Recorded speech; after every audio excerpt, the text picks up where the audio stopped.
Бяцхан уу эрхэм мундаг үзэгчдээ. Бидний өнөөдрийн хичээлийн сэдэв бол монголоор хувцас буюу чехээр облачение. Нэгдүгээр хувцас бол монголоор оймс буюу чехээр боношки.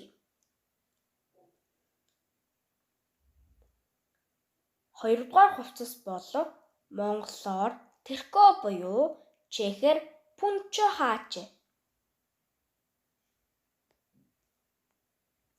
Гуравдугаар хувцас бол монголоор шорт буюу чехээр шортки.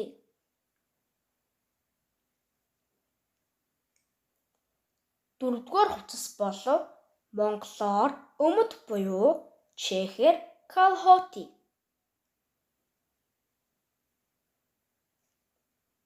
Тавдугаар хувцас бол монголоор усны хувцас буюу чехээр плавки.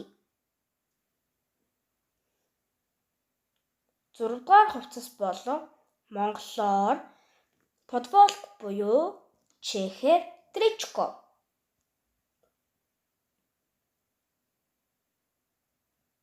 Долдугаар хувцас бол монголоор цамц буюу чехээр микина.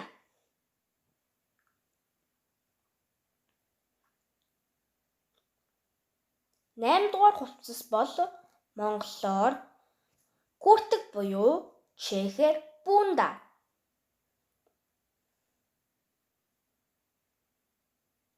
9-дугаар хувцас бол монголоор юбок буюу чехээр сукне.